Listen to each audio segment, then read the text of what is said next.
Hey everyone, welcome to another lunch hour with Love Local. My name's Emily Steele, and today we get to talk about Facebook groups.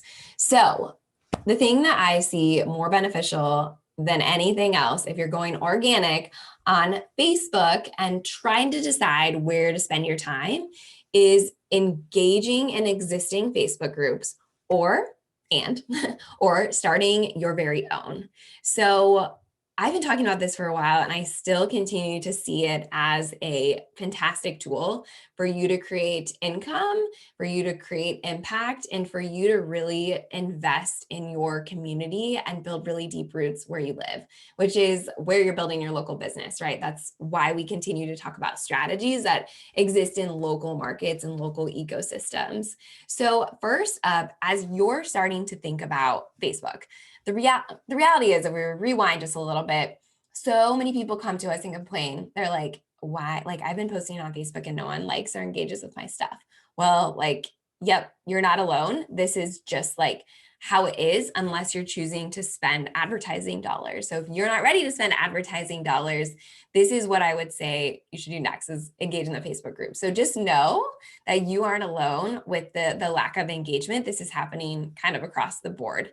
Some of the brands we work with still continue to see some momentum there. And part of it's like age demographic, part of it's like the type of content you create.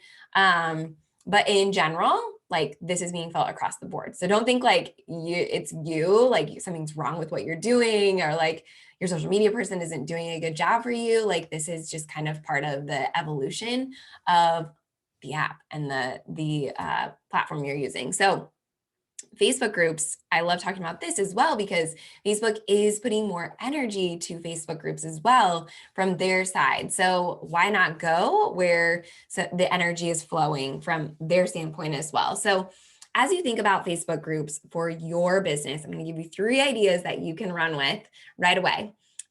Or reach out to us and see how we can support you. But the first is a VIP group. We've steered some of our students into this specific method of creating and using a Facebook group because it's kind of like a great beginning point. So let's say you have a brick and mortar, or you're a service provider, or you're really like truly an expert at what you do in the world. You would create a community for those people who have said yes to your offer, who love hearing from your brand and your perspective within that brand. So you can use that as like a container to share promotions, to share upcoming events, to be kind of like first to know about specific things. I really look at a VIP group as almost like an email list, where I love email marketing. It's one of my favorite tools for local business owners, but I also think you can use this to complement some of your marketing efforts and your communications in your local business. So if you're getting people, if people love what you offer and love what you do and have said yes to you, and they're like, oh my gosh, tell me when the next thing drops, or like, I want to know when this comes in, I want to know when you have like a promotion on this service or this product or event, like, get a Facebook group started for those VIP customers and then fill up the group. There are a lot of ways to do this, a lot of strategies that we teach inside of our programs.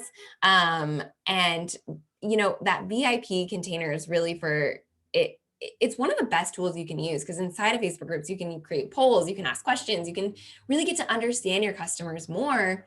So then you're creating offerings, products, services that they're going to say yes to more quickly, because you know your audience and they're right there to answer your questions. Okay. So that is number 1, a VIP group for existing customers, or people who are like, yeah, like, I think I want to hear from Love Local a little bit more, or whatever your brand name is.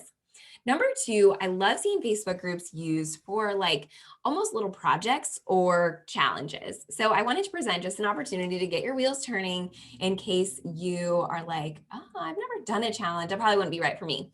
I think a challenge could be right for almost every single business owner. I'm like trying to think of who it wouldn't be right for. You can ask me if you're like, I'm not convinced it's right for me, and I'll see if I can think of something creative. But let me give you just a couple examples. So let's say you own like a home goods store. You sell like furnishings, decor, art, whatever.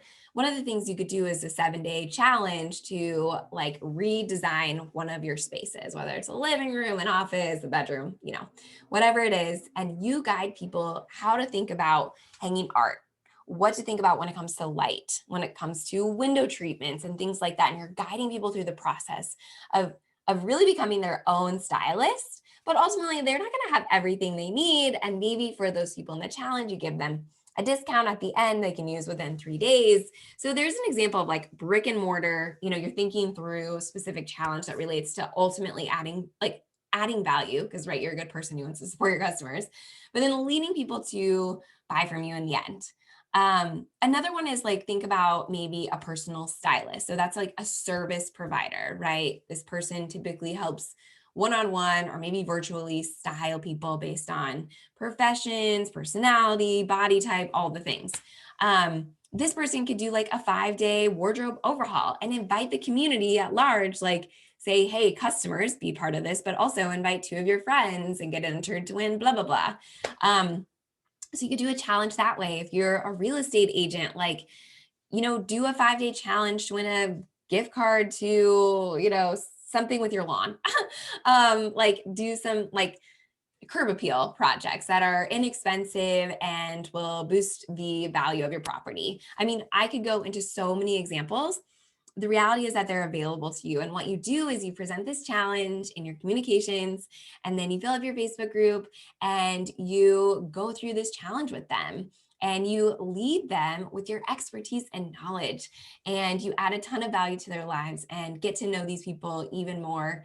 And the cool thing is you'll be introduced to so many people who maybe wouldn't have stopped in your store, wouldn't have heard about you otherwise, but you're presenting them with this solution to a problem they face in a way that's not so like obvious, right? So the real estate agent and curb appeal, like, cool. Like maybe I'm not ready to sell my home or buy a new home, but like, oh, do you remember that person who like did that curb appeal? Like that was really amazing.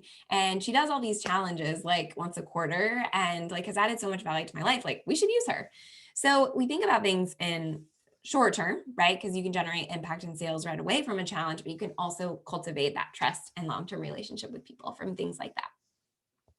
The third is thinking about creating a Facebook group for a like-minded community. So like basic examples is like vegans of Chicago or like crunchy moms of, I don't know, I was gonna say Napa Valley. I mean, it doesn't really matter. So accountants in Minneapolis, when I was running a group called Fem City, it was, I had the opportunity to bring together positive women in business and run that group and hold space for people to promote their business, promote their offerings, connect, refer people, get to know people. So the idea here, and what I love about cultivating a like-minded community, is that you're choosing collaboration over competition.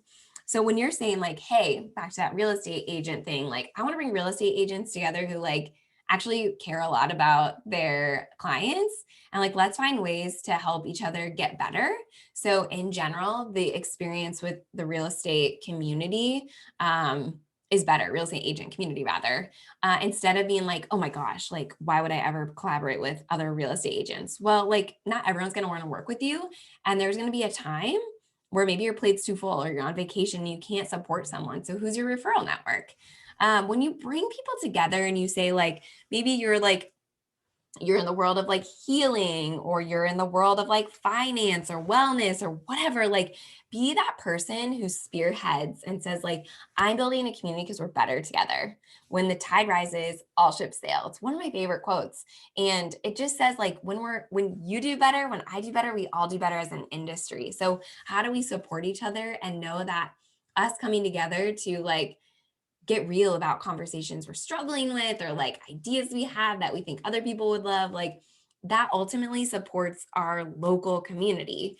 And so that is the third way to do that and really position yourself as a leader in your community and in that specific industry, and little like mini ecosystem, if you will. So of course, there's so much more education around Facebook groups, but I want to get your wheels turning about what is potentially possible for you. So maybe it's a VIP group for your customers, right?